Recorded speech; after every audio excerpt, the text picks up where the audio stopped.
Christian context. In the 1600s in Poland, Jews referred to this night as Mittelnacht, Nacht being night in the Yiddish, and Nittel being a word that dated all the way back to the period the rabbis in the early Talmud, the Rishonim, and it was a word they used that referred to Jesus, actually, Nittel, without actually naming Jesus. So they named this night Jesus Night, and they had a custom in Poland because it was a historically unsafe night. They developed a custom of gathering in each other's homes, playing cards and chess and all sorts of betting games all the way through the evening, and abstaining, believe it or not, from Torah study. The idea being that they wanted to dedicate the night to frivolity in some way. That evolved, and by the time we were in the late 19th and early 20th century in Western Europe, it was pretty common for Jews, particularly those of German descent, to celebrate Christmas. In 1825, Theodor Herzl, the founder of the idea of Zionism, modern Zionism, writes in his diary, "I was just lighting the Christmas tree for my children when Guterman, who was the chief rabbi of Vienna, arrived. He seemed upset by the custom. Well, I will not let myself be pressured," he wrote, "but I don't mind. He can call it a Hanukkah tree or a winter solstice celebration." So for those of us who are here on this Christmas Eve night, celebrating, as you might see here, this main community celebrating, I'm wondering, what is it your custom to do on Christmas Eve? What is the favorite thing that your family does? And I actually invite you to unmute if you would like. We would love to hear your voices in tonight's service. We are, of course, missing the voice of our beloved Beth as we think of her. And so we are going to fill our community tonight with voice in her honor. So is there a person who would like to unmute and add their voice to our community, telling us if your family or you personally have a custom for Christmas Eve that is your favorite? And I will tell you that my family just ate a lot of Chinese food, which my mother assures me I do wrong because I eat it on Christmas Eve, and she thinks it's a Christmas Day activity. So we're going to have a great Talmudic debate about that. Nan, did I see you unmute? Yeah, we started a new custom this year. We bought a small Norfolk Island pine, and it's sitting on our table here, and Sue made paper doll angels, and I put that's the only decoration on it. And we're going to watch later, the Boston Gay Men's Chorus is doing a service with Arlington Street Church. Arlington Street Church in Boston. So because we love the chorus, we're going to attend that, even though we don't normally attend Christmas Eve services. But how wonderful. How wonderful. I hope their voices fill you with contentment and connection. Thank you. Amy? We used to visit Tim's mom in Florida over Christmas, and it was always fun because she'd drive us all around to see the Christmas lights, which seemed very funny in Florida, to see these Santa, things in just like on a lawn, there was nothing even, vaguely resembling snow and little candy canes and stuff. And I remember her neighborhood got all decked out. There you go. Visiting the lights, taking the tour of the lights, letting the beauty of the season get you, or the unintentional humor of the season, whatever. Whatever touches you. Anybody else want to tell us? I have one more thing. A rave. We'd love to hear from you. Well, I come from the time when the thing the Jews did on Christmas Day was go to a movie and get Chinese, because those were the things that were open. Go to a movie I and get don't recall Chinese. anything about Christmas Eve at all. Absolutely. Dan, yeah. Oh, you're still muted, unfortunately. So I rather enjoy doing things. Well, I know you'll talk about Project Ezra as a Christmas Eve tradition, and wearing ugly sweaters and seeing fun lights, because there's nothing nothing more fun than all of that, and spending time with family. So, oh, Lynn, we'd love to hear from you. Yeah. Anybody know what this is? It's how Pager. Jewish doctors spend Yeah, Christmas, I'm- right? I'm on call often on Christmas, and the beeper just went off, so I'm going to turn myself off to take care of it. But I often do this on Christmas to help out everybody else. There is no mitzvah greater than saving a life, and to help a friend enable their celebration. Lynn, thank you for being here and for doing what you do. Yeah, and I'm really pleased because I agitated really widely around Winchester. A couple of us did, and got them to reinstate the mask mandate. Yay! Good job. Double mazel tov to you for the mitzvah there, Lynn. Thank you. Yeah, all right, so I'll much. be back. Bye, Lynn. Dee Dee, did you raise your hand? Let's see what we did today. Today we gave food to people who don't have food for Christmas. That's Through Project right. Ezra. Well, I was going to say, Dee Dee, thank you for sharing. Our family's favorite tradition, and Dee Dee said to me, we have the Christmas spirit, even though we don't celebrate Christmas in our family, by participating in Project Ezra, which this year delivered 550 meals to people in need, with 100 volunteers organizing and cooking and packing and decorating, 30 drivers or 30 cars delivering meals to 150 locations, as well as 2 shelters that were supported. So what an incredible mitzvah Temple Isaiah and Temple Shir Tikvah did to bring that light, that love, and that connection that is so needed in these dark days into the Christmas Eve. So I see Josh and Andy, and then we're going to light our own Shabbat candles. Well, Shabbat Shalom. Shabbat My Shalom. mother's birthday was December 25th. So this is always it was a plus and a minus for my mom, but it was a plus for us. And it was always a day off to be able to have some kind of a party or occasion. And this is the second year, the second December 25th that I won't have my mom. Glad we have you here, Josh. Thank you so much. Mm-hmm. One of my favorite silly memories is that one year, I must have been a teenager. On Christmas Eve, my father asked me if I could give him one of my socks. And he nailed it up on the fireplace. And he wrote a note from Santa in Yiddish.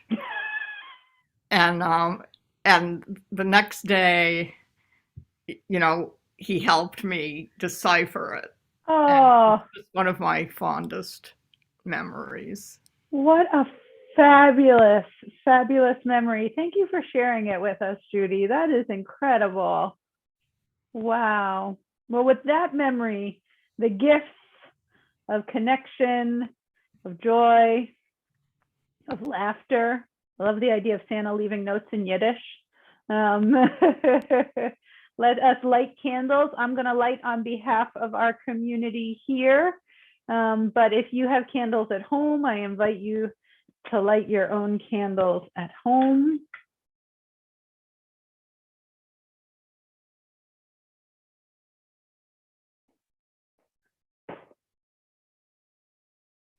And please join with me in the blessing. Baruch atah Adonai Eloheinu melech haolam asher kiddushanu b'mitzvotav v'tzivanu lehadlik ner shel Shabbat. Shabbat Shalom, everyone.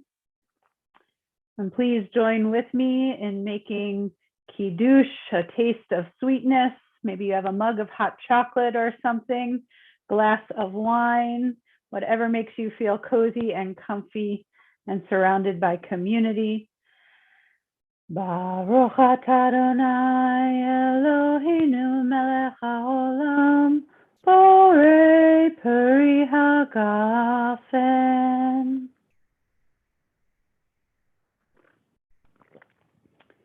I will admit that we showed up at K-Brada this week to buy our challah, and they did not make challah this week. So brioche rolls will serve in my family. We took a quick hop, skip down Mass Ave to see what Whole Foods had. They were also out of challah. Apparently there was a run on challah on Christmas Eve, is what I learned. So please join with me. Baruch atah Adonai Eloheinu melech haolam hamotzi lechem min haaretz. Amen. Doesn't taste so dissimilar from challah brioche, is what I just realized. So that question that Arev brought up, or that memory that Arev brought up of her favorite thing to do on Christmas, we have something to share with you tonight in honor of that memory. Apprehended in the United States is... No, I just asked you where you're at on Christmas.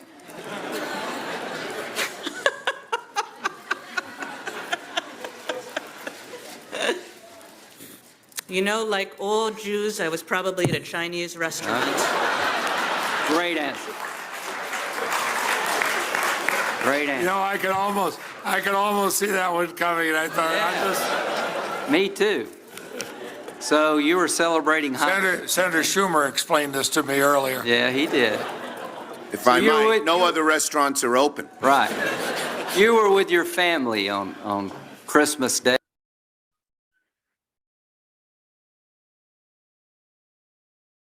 So indeed, there is that custom that Arev spoke about on Christmas. The custom dates back to the days in the Lower East Side when it was populated by mostly Jewish and Chinese immigrants who lived there. And they were the two largest non-Christian immigrant groups in Manhattan at that time, at the turn of the century. And there's a wonderful book called The Search for General Cho's Tikkun, which I was reading in preparation for tonight. And the author says this, and I thought it was really interesting. Her name is Jennifer Lee. So although it's true that Chinese restaurants were notably open on Sundays and during the holidays when other restaurants would be closed, the two groups were linked not only by proximity, but also by otherness. Jewish affinity for Chinese food reveals a lot about immigration, history, and what it's like to be an outsider in this country. So I invite you, as you turn to your table tonight, I'm going to offer you brioche bread. It's delicious. As you turn to your table tonight with whatever it's filled with, to think about the foodways that formed your memories of this time, and to consider what they say not only about you but about the country you lived in, the time it came from, and what and how it has changed for you in your lifetime. So if anybody has a foodway or a custom that they're used to on Christmas, I invite you to share it now into our community. And Ashlyn is here. What did we have for dinner? You forget? Chinese food. Chinese food. We had Chinese food at home. So if you had anything special or eat anything special, please do let us know. You can use the chat function of the technology. Let us know what you're having for dinner tonight. Sticky buns on Christmas Day. Tim, I want you to know that my dough is rising right now. Sticky buns are on the menu for tomorrow morning. I forgot to tell her. They're like cinnamon rolls. So with the thoughts of whatever it is that will be filling our bellies and hopefully making us feel that connection of food and love and warmth and satiation, we turn to the Chatzi Kaddish.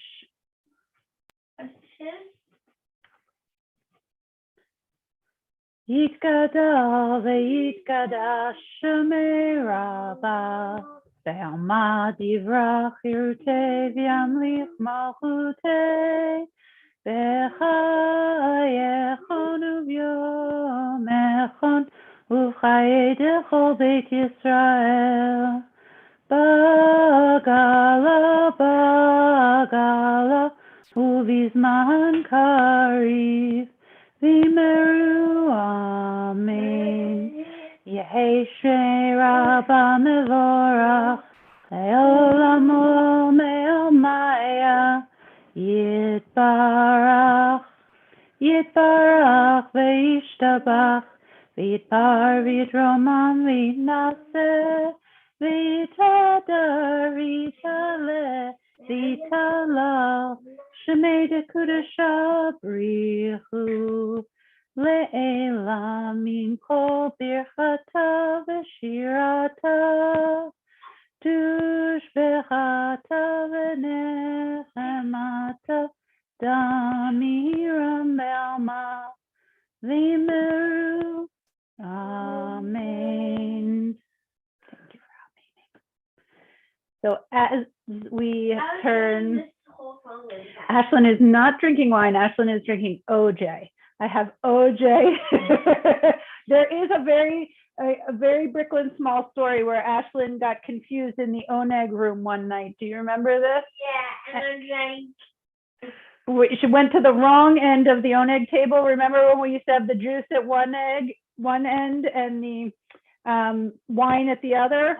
Well, Ashlyn confused left and right as about a 5-year-old and just shot a cup of wine. No way around it. No, the cup of wine was on the juice's side. It was on the wrong side. We think it was a misplaced cup of wine. There were many tears, but we are okay about it now, and we fill all cups with OJ. That is so funny. So as we turn and prepare for the Shema, I think this Christmas night, it is so important for us to remember that we are one of a religious tradition. Can you be a little bit?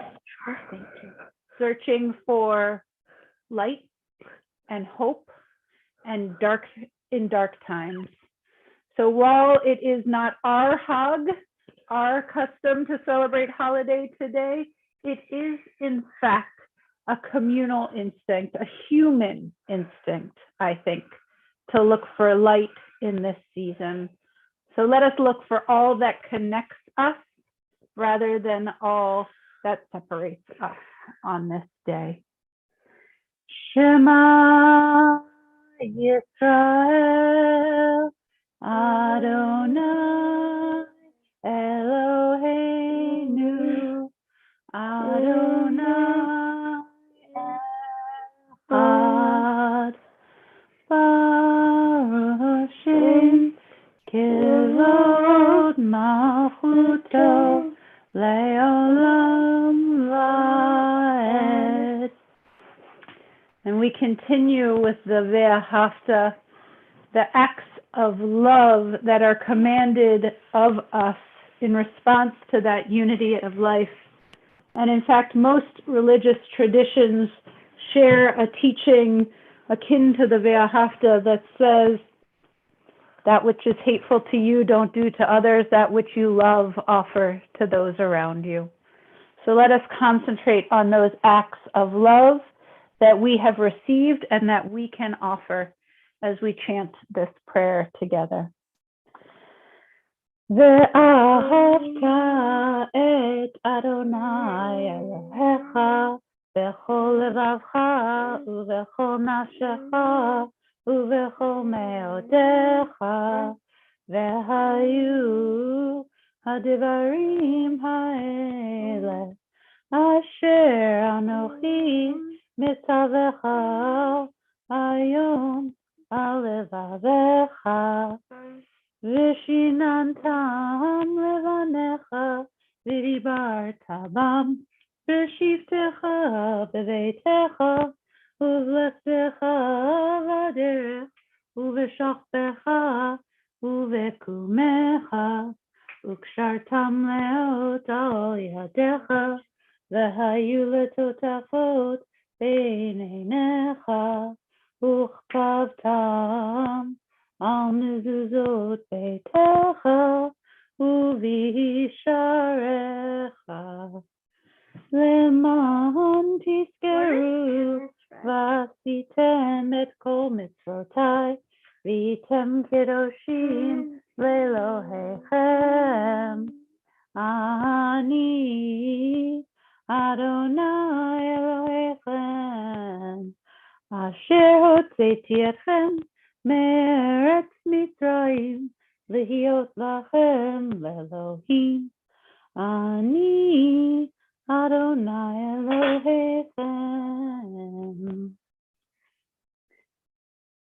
So I'd like to share with you an oldie but a goodie from this season that I personally think never gets old.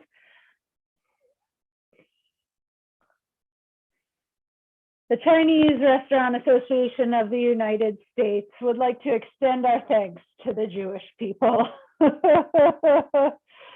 Of course, I have no idea if this was ever truly posted in a Chinese restaurant window, but it comes around on Facebook every year and it makes me giggle.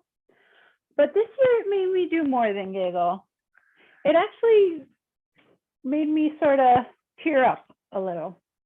Because actually it's so easy to see customs that we don't understand and either ignore them or be afraid of them.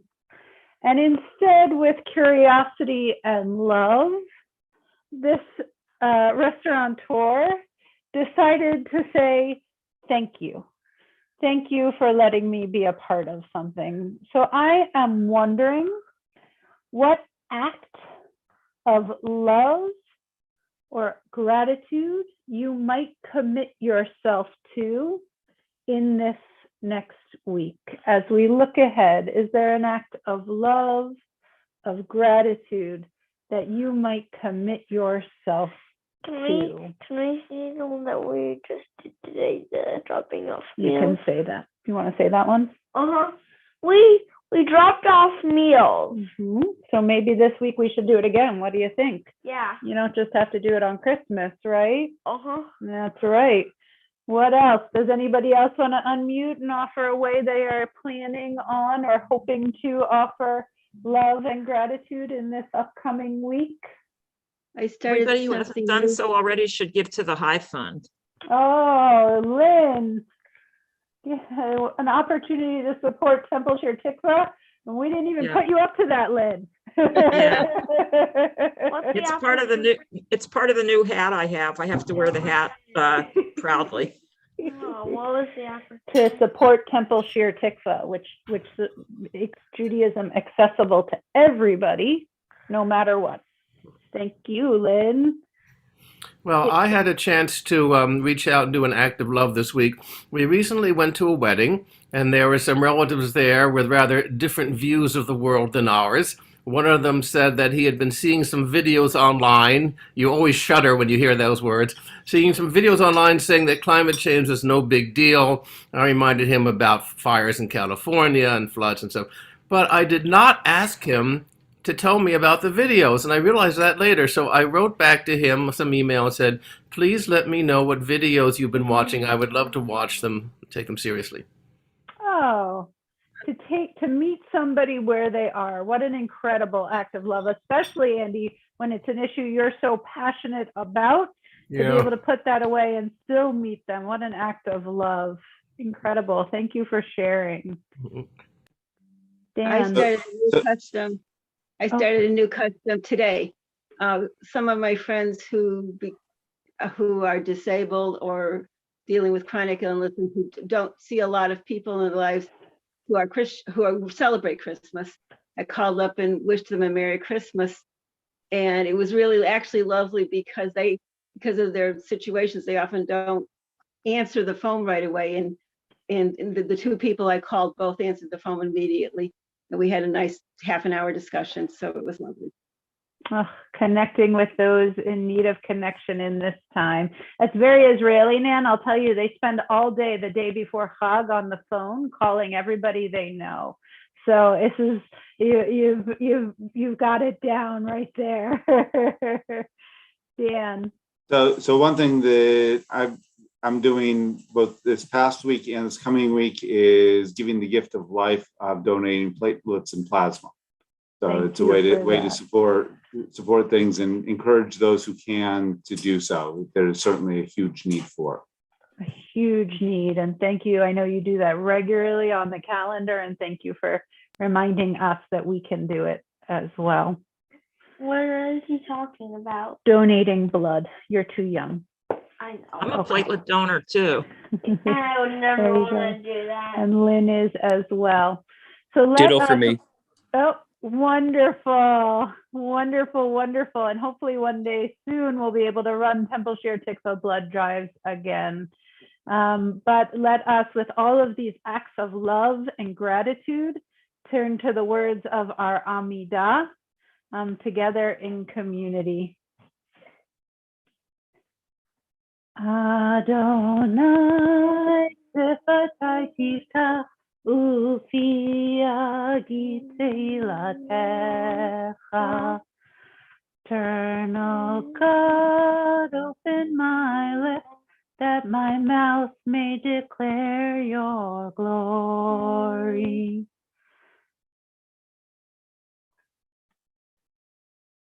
Baruch atah Adonai, Eloheinu v'Elohei avoteinu, v'imotenu, Elohei Avraham, Elohei Yitzchak, v'Elohei Yaakov, Elohei Sarah, Elohei Rivka, Elohei Rachel, v'Elohei Leah, Ha'el Hagadol, Hagibor Hanora, El Elyon, Gomel Chasadim Tovim, V'konei Hakol, V'zocher Chasdei Avot V'imahot, U'mevii Geula Livnei B'neihem, L'ma'an Shemo Be'ahava, Melech Ozer U'Moshia U'Magen, Baruch atah Adonai,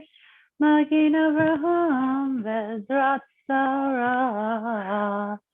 Atah Gibor le'olam Adonai, Mechayei hakol atah Rav le'Hoshia.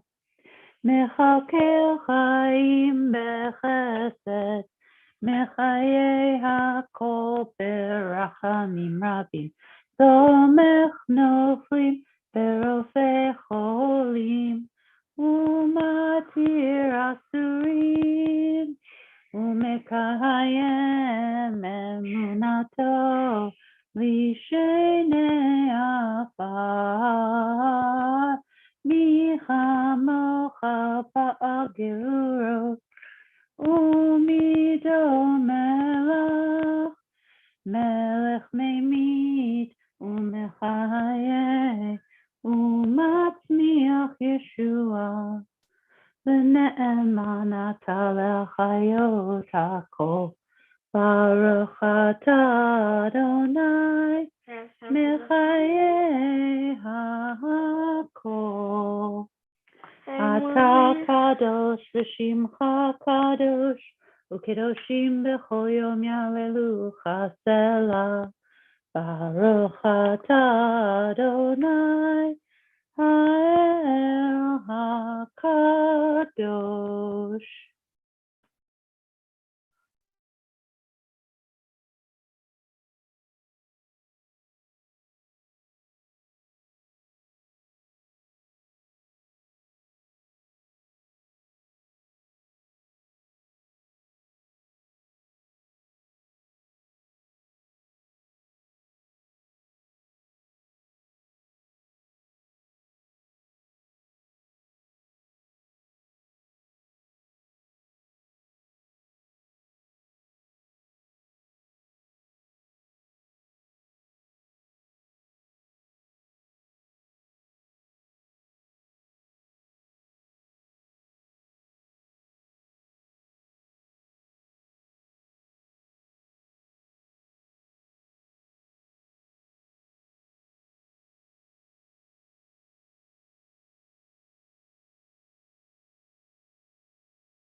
Tonight is the night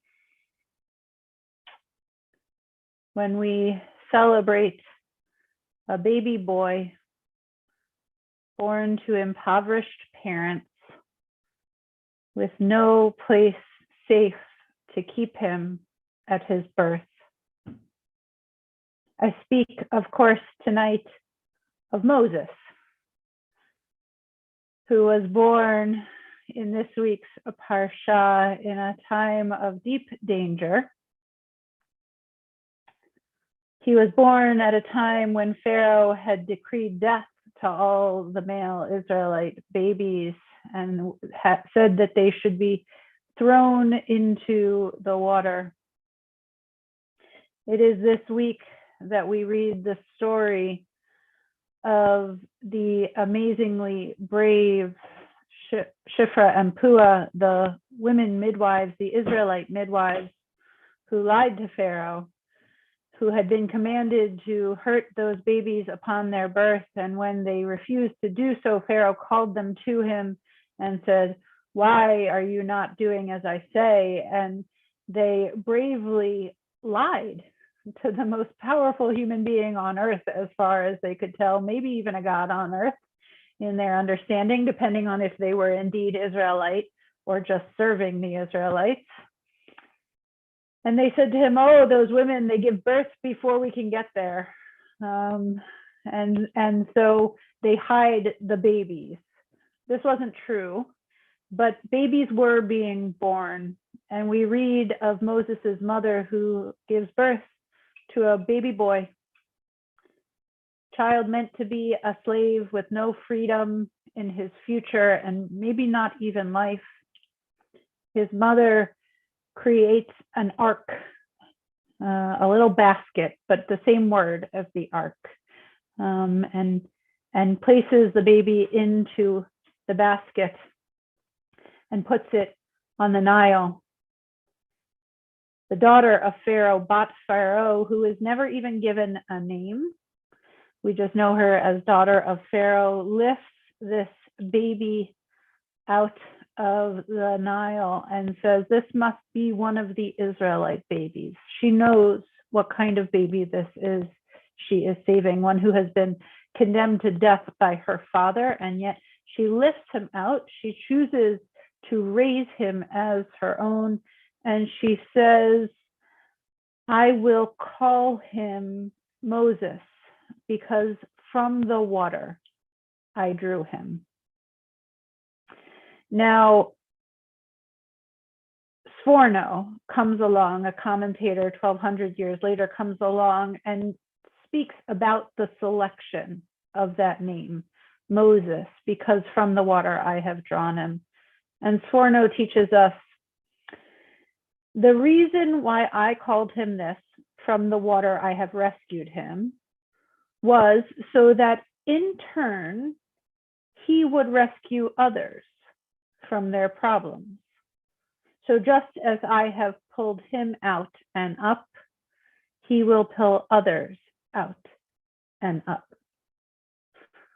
Sforno says that baby Moses and his mother Bat Pharaoh considered it a decree by a higher power. That Moses is, And God. yes, the higher power being God, and just a little careful because of the candles, right? Not at all dangerous. No, very dangerous. Luckily, not everybody just saw us have a fire. We're good. We're good. We're lighting the lights tonight, folks. Everybody in Shir Tikvah, take a deep breath with me. Whew, crisis averted. Okay, but can you be safe with my body while I'm talking? Thank you.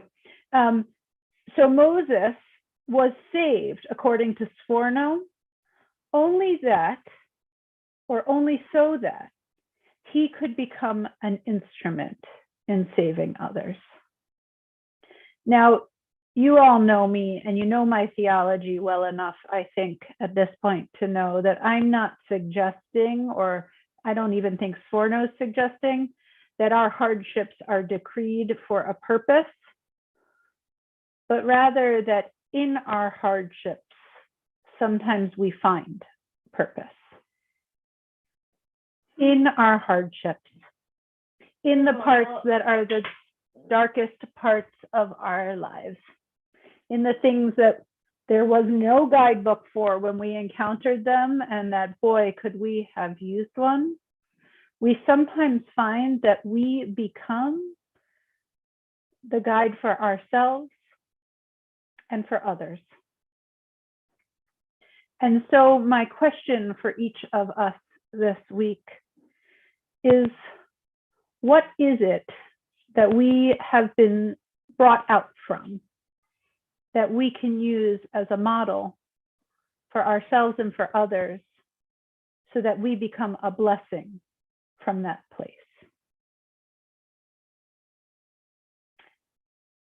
With that question in our hearts, we turn to the Mourners Kaddish, knowing that so many are facing such a hard place right now, physically because of COVID, literally, and also in our hearts because of the exhaustion of this time. I invite you to use the chat function of the technology you are using to join us, to share the names of those you are praying for, bringing them into our sacred community. Our community prays for Jane Arnold, for Myra Gordon, Mary McManus, Marla Weiner, Neil Albert, Mike Weinhold, Debbie Sachs-Buteau, Marianne Demers, Gina Huang, Jessica Klein, Matt Figelman, Kathy Grossman, Fred Moses, Adam Gelb, Danny Blair, Joyce, Roberta Lasky, Roger Landay, Roz Hoffman, Stanley Roth, Patty Richard, Diana Sanders, Andy Cassell, Harry Menko, Jessica Guertin, Denise Pappas, Joyce and David Adamson, Tom Alexander, Joyce Catania, Susan Zimmerman Innie, Arlene Norris, Jeff Wisnia, Deb Midman, Neil Daniels Midman, Susan Trendall, Melissa Martin and her daughter, Pat Lazar, Harriet Levy, Ann Pillow, Junie Donaldson, Alan and Joanne Travis, Fiona Sutton, Norman and Fran Waxler, Sue Boardman, Angela Panzone, Nancy Alpert, Debbie Gilman, Patty Shepard, Jennifer Chase, Ellen Lee, Vicki Oman, Barbara Coulinane, Elizabeth Wall, Anya Cobble, Annie Graham and her daughter Sandy, Rich and Joan Richmond, Ken Blumberg, Ayelet Bat-Chava V'her Shmuel, Claude Lieber, Nancy Lazaro Lieber, Kathy Nath, Ron Lee, Richard and Phyllis Ullman, Jonathan and Meira Tabell, Rick Alexander, Dan Berman,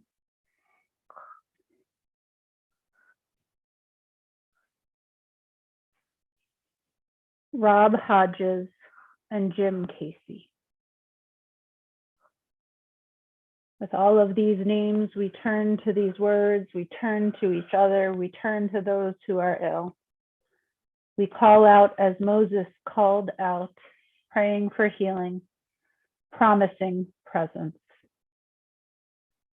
When the world is sick, can't no one be well?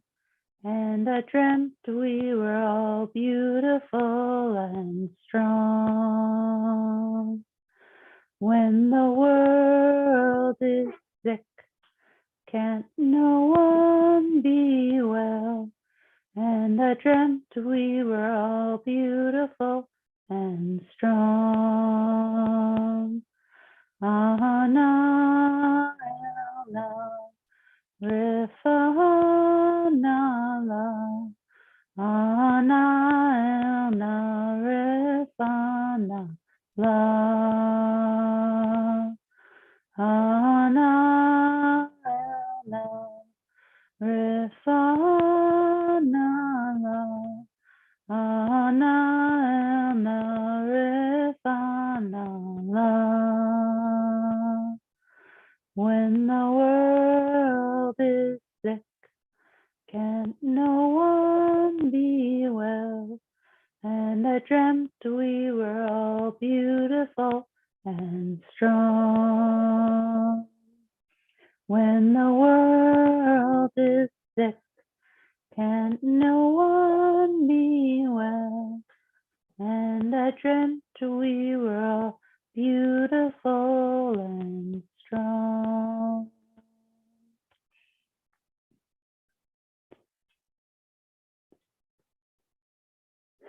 We move into the concluding prayers of our service, turning our hearts to each other and those who have experienced a loss at this season.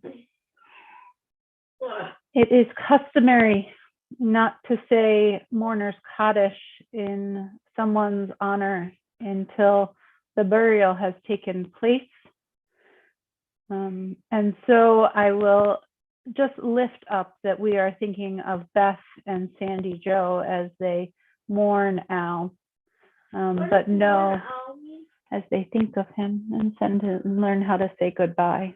Who's mourn Al? Yeah, his name was Al. Beth's daddy's name was Al. And so we are thinking of them and their whole family. And we know that the funeral will be on Sunday. We send our love to all of them. We are in the period of Shloshim for Dr. Joe Berman. Observing the yard site of Robert Schwartzman, Tom Schwartzman's dad. And in the year of remembrance for Jack Langerman, Gladys Schuker, Roberta Lipperman, and Michael Slonim. If there is somebody you are remembering whose name you would like to bring into our community, I invite you to use the chat function of the technology you're using to join us to share that person with us.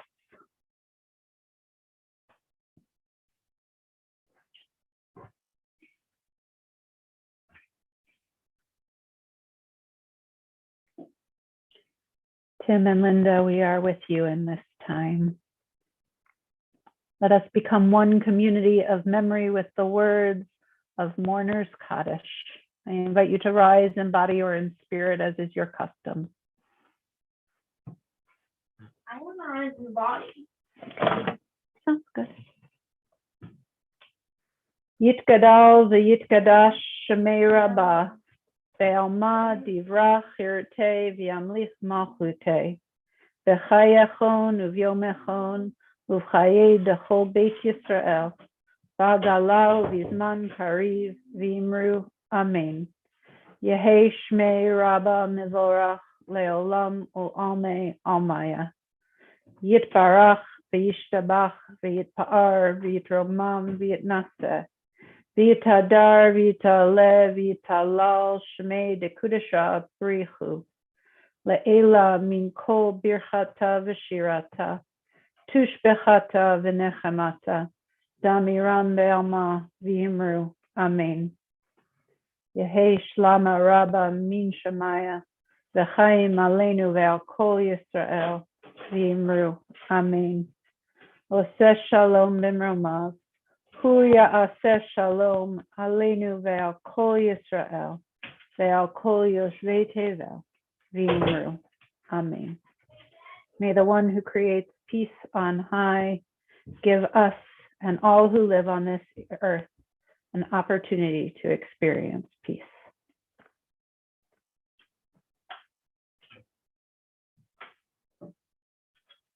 And I thought we could close with those words tonight, Oseh Shalom.